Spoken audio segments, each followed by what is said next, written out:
L'hyperinsulinémie, qu'est ce que c'est?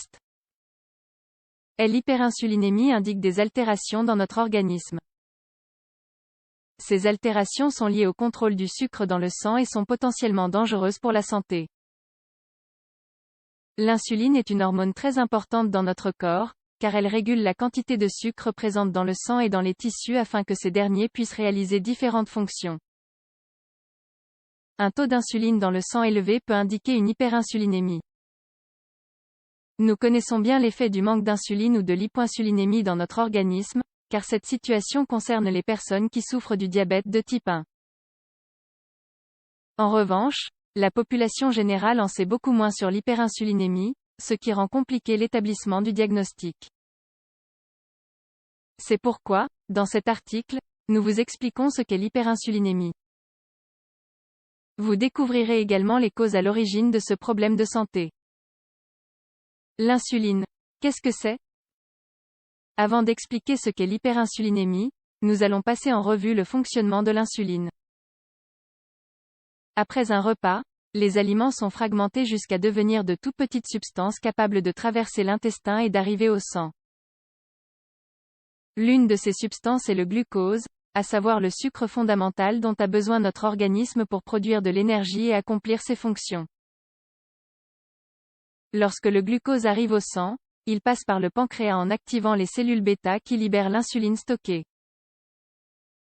L'insuline est une hormone synthétisée et stockée par les cellules bêta du pancréas. Cette insuline passe dans le sang et dirige le glucose vers les tissus afin qu'il soit utilisé. Grosso modo, l'insuline se charge de maintenir un taux de glucose dans le sang correct. Le taux de glucose dans le sang ou glycémie.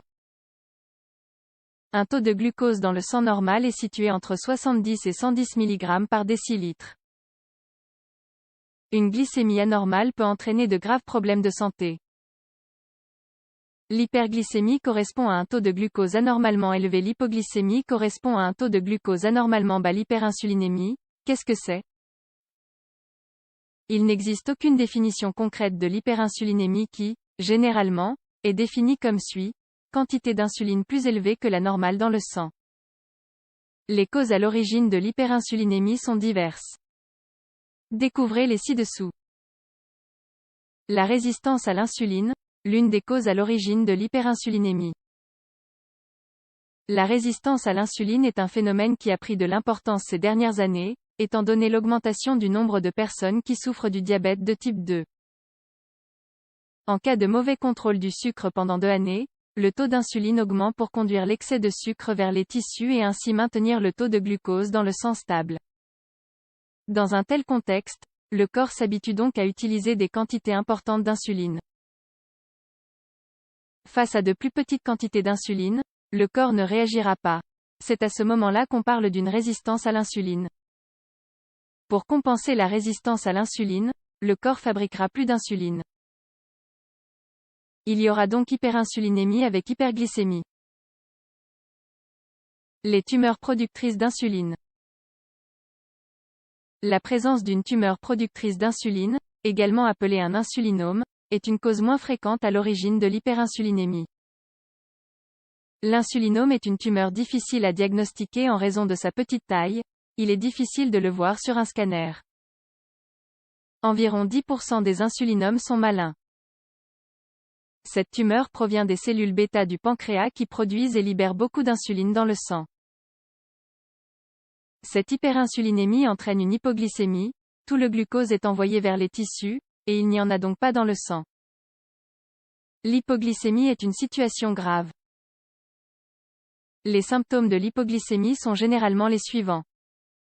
Nervosité, tremblement, palpitations, transpiration, irritabilité, faim, pâleur. Si l'hypoglycémie est très marquée, elle peut affecter le cerveau qui est le consommateur de glucose par excellence, et ainsi provoquer l'apparition des symptômes suivants. Céphalée ou mal de tête, vision floue, paresthésie, fourmillement au niveau des extrémités, altération du comportement, confusion, convulsion, perte de mémoire, coma, et dans le pire des cas, mort. La tumeur doit être extirpée pour éviter ces symptômes.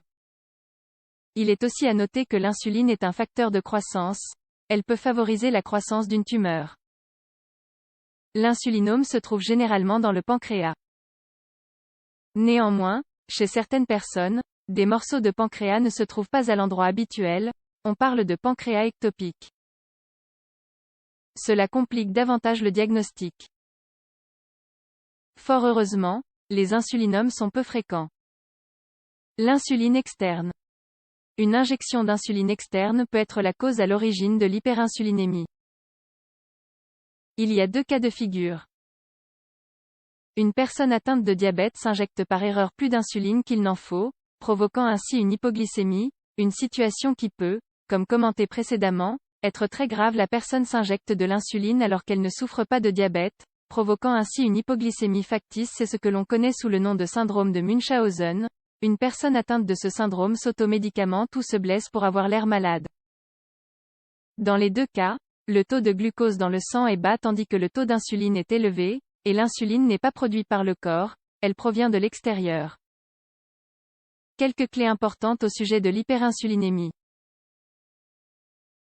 Si vous souffrez d'hyperinsulinémie, le plus probable est que la cause à l'origine de cette situation soit une résistance à l'insuline et donc un taux de glucose élevé dans le sang. Cette hyperglycémie est dangereuse, car elle entraîne l'apparition du diabète et des dommages au niveau du système cardiovasculaire. De plus, comme commenté précédemment, l'insuline est un facteur de croissance et peut donc favoriser la croissance des tumeurs. Dans un tel contexte, vous devez contrôler votre taux de glucose et adopter des habitudes de vie saines. En cas de mauvais contrôle du taux de glucose, votre médecin vous recommandera des traitements appropriés.